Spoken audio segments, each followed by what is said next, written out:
Assalamualaikum warahmatullahi wabarakatuh. Selamat datang, kita bergabung di kelas Life Coach Academy. Di sini kita belajar bagaimana caranya menata ruang batin agar kita lebih tenang merespon setiap episode kehidupan yang Allah takdirkan untuk kita. Kenapa sih kita butuh ketenangan dalam merespon setiap episode kehidupan yang Allah takdirkan untuk kita? Allah sudah menerangkan di dalam surat Al-Fajr ayat 27-30. A'udzubillahi minasyaitonirrajim. Ya ayatuhan nafsul mutmainnah, irji'i ila rabbika radiyatan maradiyah, fadkhuli fi ibadi wadkhuli jannati.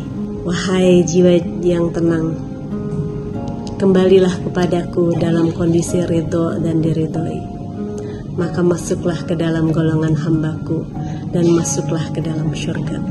Ayat ini menerangkan sangat pentingnya kita memiliki hati yang tenang, lapang. Dan di sini kita sama-sama membahas dan sama-sama kita belajar dan berusaha mempraktekkan ilmu-ilmu supaya kita bisa menghadapi hidup dengan penuh ketenangan. Hari ini saya tertarik ingin berbagi sedikit tentang ilmu rahasia berhenti khawatir, karena saya rasa di dunia ini tidak ada satupun manusia yang tidak ada mempunyai rasa khawatir. Kita memiliki rasa khawatir karena di sekitar kita sangat mudah sekali kita tahu informasi lewat sosial media, baik itu berita tentang bencana alam, kejahatan yang terus meningkat. Bahkan mungkin sekarang kita khawatir dengan harga bahan-bahan pokok yang terus melambung. Sebetulnya emosi yang timbul itu, baik itu rasa khawatir, rasa cemas, rasa takut, itu bersikap netral. Karena itu semua tuh, rasa itu anugerah dari Allah. Tinggal cara kita saja bagaimana cara meresponnya. Bisa menjadi positif apabila kita meresponnya dengan baik, dan itu sebagai tindakan antisipatif. Jadi kalau kita nggak ada rasa khawatir juga, ya kurang baik, karena kita nggak bisa antisipatif untuk melakukan tindakan-tindakan terbaik. Menjadi negatif juga kalau kita terlalu meresponnya terlalu berlebihan, bahkan mungkin bisa membuat kita terlalu cemas berlebihan yang akhirnya bisa merusak fisik dan merusak psikologis kita. Di sini kita belajar bagaimana kita menghilangkan rasa emosi yang timbul, rasa cemas, khawatir, takut. Ada metode yang harus kita latih dan kita terus belajar ya, supaya kita bisa mempraktekkannya dengan baik. Satu metode itu adalah metode sajedah. Sajedah itu sadari, jeda, dan pilih. Sadari pada saat emosi itu timbul. Pada saat proses sadari, kita sadar dulu dengan emosi yang timbul. Apakah itu emosi yang bersifat khawatir atau cemas? Akui dulu emosi itu datang. Kita bilang, saya kecewa ya Allah, atau saya khawatir ya Allah. Akui dan peluk dia, jangan kita abaikan. Kemudian setelah kita sadari, ada proses jeda. Jadi jeda itu kita beri ruang antara stimulus, artinya adanya rasa khawatir, emosi yang timbul, kita beri jeda dalam memberikan reaksi.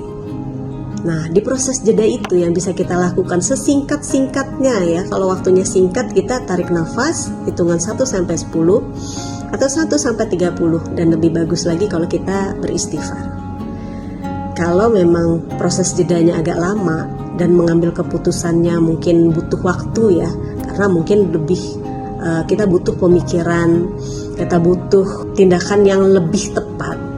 Kita bawalah di dalam doa, kemudian kita baca Quran, dan lebih baik lagi kalau kita baca dalam sholat. Kita sambil minta petunjuk sama Allah, tindakan apa yang terbaik yang harus kita ambil dalam menyelesaikan masalah kita. Nah, barulah kemudian keesokan harinya atau beberapa waktu untuk memilih tindakan. Semoga sudah Allah bimbing kita dalam memilih tindakan, karena di situ kita sudah meminta pertimbangan dari Allah. Insya Allah kalau kita melakukan terus berlatih dalam proses sajedah ini, kita bisa memilih semua keputusan, semua tindakan dengan yang lebih baik. Kita kembali lagi membahas rasa khawatir yang ada di manusia. Mungkin ya ada di diri kita juga mungkin tidak jauh berbeda ya. Jadi para pakar itu membagi menjadi 4 level.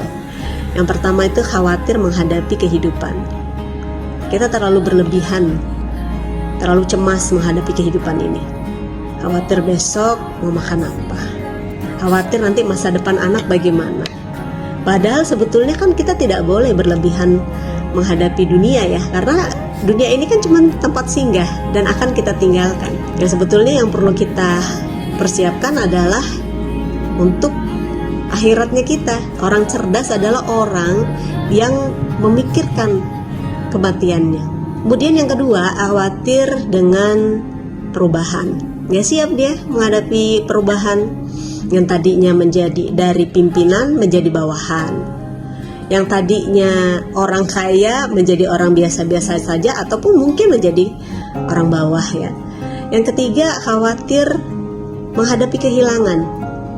Gak siap menghadapi kehilangan orang yang dicintai ataupun kehilangan harta bendanya. Kemudian yang keempat adalah khawatir dengan kematian. Di sini khawatir dengan kematian yang berhubungan dengan masih minimnya ilmu, masih minimnya amal ya. Karena ngerasa kok kayaknya saya nanti dulu lah, kalau misalnya saya meninggal, saya belum ada amal yang cukup. Saya masih senang main, sholat saya masih bolong-bolong. Nah, itulah kondisi menurut para pakar khawatir yang ada di manusia. Mungkin juga kita ada salah satu di antaranya. Ada kalimat indah dari Imam Al-Ghazali, segala sesuatu yang ditakdirkan untukku akan datang kepadaku walaupun jaraknya sejauh 2 gunung. Tapi segala sesuatu yang tidak ditakdirkan untukku akan melewatiku walaupun jaraknya sedekat 2 bibir. Jadi maksud dari kalimat di atas adalah segala sesuatu yang memang ditakdirkan untuk kita akan menemukan jalannya untuk mendatangi kita. Tapi segala sesuatu yang memang tidak ditakdirkan untuk kita, dia akan menemukan jalannya untuk hilang. Jadi maksudnya apa kawan-kawan? Maksudnya kita itu tidak boleh terlalu berlebihan, mengkhawatirkan yang tidak perlu dikhawatirkan. Jadi kita dianjurkan untuk apa? Untuk rileks, untuk lapang. Dan kunci dari menghilangkan rasa khawatir ini adalah percaya dan berserah. Jadi kita tidak mungkin menyerahkan apa yang kita cintai, sesuatu yang kita sayangi kalau kita nggak percaya. Ya harusnya gitu dulu ya. Jadi Allah sudah menerangkan di dalam surat Al-Mulk ayat 29 tentang pentingnya percaya dan berserah, khususnya kepada Allah Subhanahu wa Ta'ala. Jadi iman itu tidak hanya meyakini secara utuh, tapi juga berserah secara penuh. Ada 4 level percaya, baik itu kepada manusia maupun kepada Allah khususnya ya. Yang pertama, percaya kalau dia itu ada. Ya dong, kita kan percaya ya. Kita percaya menyerahkan segala sesuatu itu kalau ada orangnya atau ada yang mau kita serahin. Yang kedua, percaya kalau dia itu senantiasa melindungi. Yang ketiga, percaya kalau dia itu maha tahu segalanya. Dan yang keempat, percaya kalau dia itu selalu memilihkan yang terbaik. Dan level tertinggi adalah meyakini, percaya di level 4 kalau dia selalu memilihkan yang terbaik. Jadi kalau udah di level 4 itu apapun itu nanya, apapun itu nggak mungkin dia nggak bisa ngambil keputusan tuh sendiri kalau nggak dibawa meminta pertimbangan. Misalnya sama Allah ya, sekarang kita percayanya sama Allah. Kita selalu membawa apa-apa persoalan kita ke dalam sholat istikharah. Selalu minta temani. Gak pede kalau milih apa-apa sendiri. Mau ke pasar aja, ya Allah temeninnya. Ya Allah pilihin baju sih yang mana yang bagus. Nah ada 2 tuh, tetap minta pertimbangan Allah. Gak pede kalau gak minta pertimbangan Allah. Kalau sudah di level 4 dan mungkin saya rasa kalau sudah di level 4 tuh Masya Allah mungkin Allah anugerahkan ketenangan yang luar biasa. Karena apa-apa itu selalu memasrahkan semuanya hanya kepada Allah. Ada kalimat indah di dalam Al-Quran dalam surat Ali Imran ayat 159. A'udzubillahi minasyaitonirrajim. Bismillahirrahmanirrahim. Innallaha yuhibbul mutawakkilin. Sesungguhnya Allah mencintai orang-orang yang bertawakal. Dan saking pentingnya perintah tawakal ini dari Allah untuk kita ya, disebutkan di dalam Al-Quran sebanyak 11 kali. Dan Allah juga menerangkan di dalam surat At-Talaq ayat 3. Allah menjanjikan barang siapa yang bertawakal kepadanya, maka Allah akan mencukupkan semua keperluannya. Masya Allah ya, perintah tawakal ini ya. Ternyata perintah tawakal ini betul-betul ya Allah sematkan di dalam Al-Quran. Jadi sebaik-baiknya amalan itu adalah berserah secara penuh totalitas kepada Allah. Bukan hanya ibadah fisik ya, bukan hanya sholat, bukan hanya zakat atau perintah-perintah Allah yang lainnya. Tapi dalam memasrahkan semua rasa khawatir kita sama Allah, kita dianjurkan untuk melakukan ikhtiar yang terbaik. Nah, di sini saya akan berbagi sedikit ya tentang peta kendali. Di peta kendali itu kita petakan apa yang bisa kita lakukan di bawah kendali kita. Ikhtiar apa? Karena di situ Allah kasih kita ini kan akal pikiran. Jadi kita bisa memilih. Karena tadi yang sudah saya bahas tentang proses sajadah tadi ya. Mudah-mudahan di situ Allah sudah bimbing di proses sajadah, sadari, jeda, dan pilih. Nah, kemudian kita pilih, kita petakan apa yang bisa kita lakukan dalam menyelesaikan suatu masalah atau menghilangkan rasa khawatir kita dari situasi yang terjadi. Nah, setelah itu yang bisa kita lakukan dengan ikhtiar terbaik. Yang tidak bisa kita lakukan, kita pasrahkan semuanya sama Allah. Misalnya kita dalam menghadapi ujian misalnya. Nah, yang di bawah kendali kita lakukan ikhtiar yang terbaik, misalnya belajar, les ya, terus rajin mendengarkan guru yang sedang merangin di depan gitu. Itu kan di bawah kendali kita semua. Ya, berdoa gitu ya, minta bantuan dari Allah, itu kan bisa kita lakukan. Tapi kalau masalah hasil, itu kan di luar kendali kita dan Allah lah yang menentukan hasil.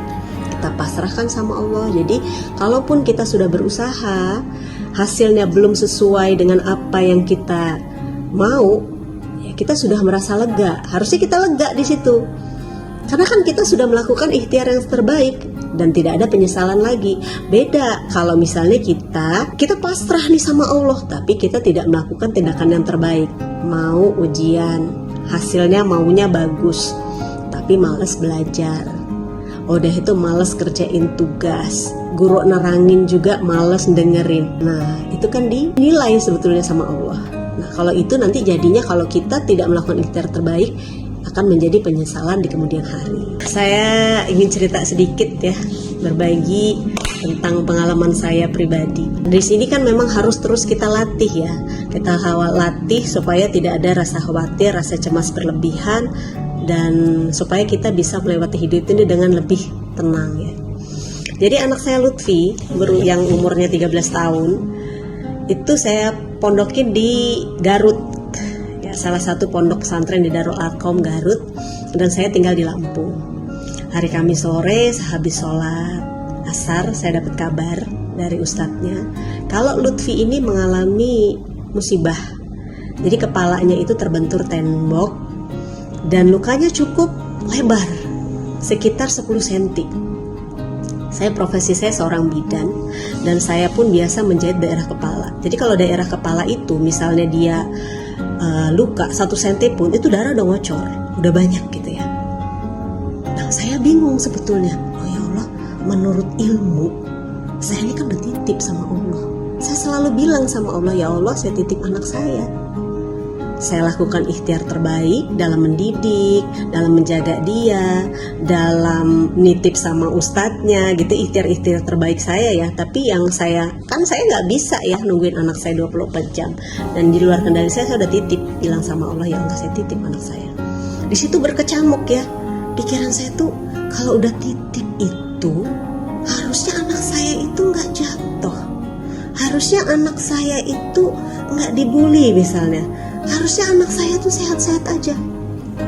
Tapi kenapa? Kok saya udah titip tapi anak saya sampai 10 cm daerah kepala lagi. Bisa dibayangkan gimana seorang ibu dapat pesan seperti ini gitu, dapat kabar seperti ini. Dulu anak saya yang pertama, jangankan luka 10 cm di kepala, lecet dikit aja saya udah guling-guling dan nelpon ustadznya terus, tolong ini ustadz, tolong itu ustadz. Tapi saya dalam hal itu karena sedikit-sedikit sudah belajar ya sama Coach Sony. Coach Sony Masya Allah, terima kasih banyak buat ilmunya. Jadi saya di situ, harus jaga terus prasangka baik, harus terus belajar. Saya mulai memilih pikiran, mungkin ada pesan yang Allah mau sampaikan.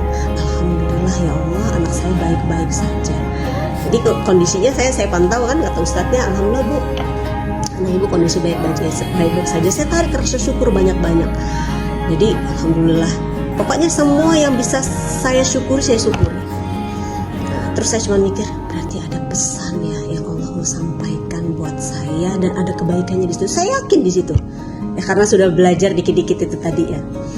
Nah, kalau misalnya kita titip sama manusia kan mungkin dengan kondisi kayak gini kita ya kayaknya kalau nggak marah ya, misalnya titip seorang anak pasti kita marah, tapi karena kita udah pasrah sama Allah, betul-betul saya pasrahkan betul-betul sama Allah, saya cuman ya Allah, dan nitip sama yang punya anak saya gitu. Jadi apa yang mau dikhawatirkan gitu, saya berusaha menata ruang batin saya gitu, ya Allah pokoknya saya berpikir positif terus gitu, dan saya jaga supaya saya tuh nggak ada suuzon sama Allah.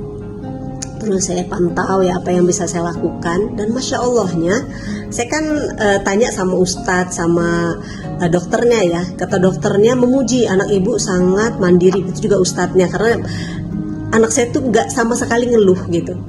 Terus dokternya pun memuji, katanya Bu Masya Allah ya, begitu mau dijahit itu darah berhenti. Nah dalam batin saya, nggak mungkin darah berhenti, lukanya 10 cm, ini lebar, saya bilang itu lukanya bisa jahitan 10, ini lebar banget gitu kan. Nah, terus kata ini, saya tanya sama anak saya itu kan, itu kamu sakit nggak waktu dijahit, dan video call sama saya, dan dia bisa senyum dan dia bilang tidak sakit sama sekali.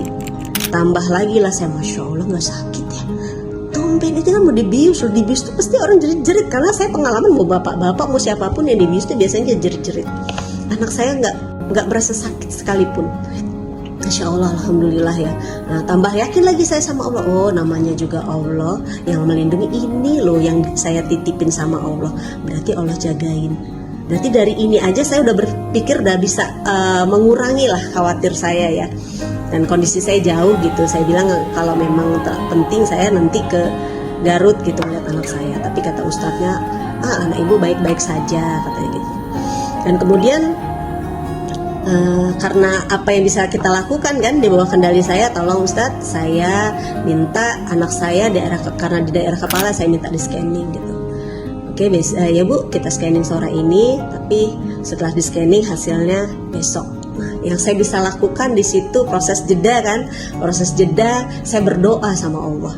Apa yang bisa saya lakukan? Alhamdulillah ada doa-doa terbaik ya dari banyak yang ngirimin doa pada saat itu ya. Mungkin tahu, Allah juga tahu saya lagi khawatir, tapi khawatirnya itu tidak yang gimana-gimana gitu ya. Sudah agak lebih rileks. Kemudian malam itu saya berdoa minta yang terbaik sama Allah, karena keputusannya besok biar hasil scanningnya bisa lebih baik gitu ya, baik-baik saja semua gitu. Dan Masya Allahnya jam 10 hasil scanning itu keluar, hasilnya anak saya sehat-sehat saja bagian kepalanya. Kemudian Allah kasih tahu kalau anak saya itu kena polip. Nah kita titip sama Allah itu berarti memang kita tuh pasrahin aja, sabar. Dan Masya Allahnya lagi lewat proses ini, kalau mau scanning tiba-tiba kita mau scanning, ngapain kita mau scanning ya, nggak ada kejadian apa-apa, dan nggak mungkin juga ya kita nggak tahu ya ternyata anak saya ini kena polip gitu.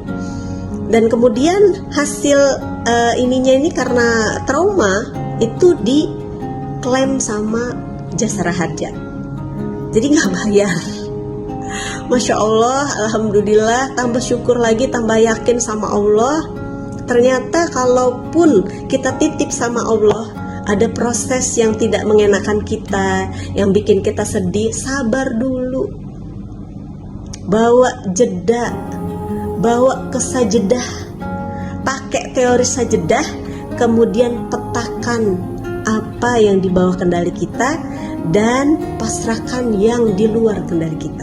Kawan-kawan, sama aja saya pun harus terus berlatih untuk melatih pemikiran-pemikiran itu, untuk melatih prasangka baik terus sama Allah.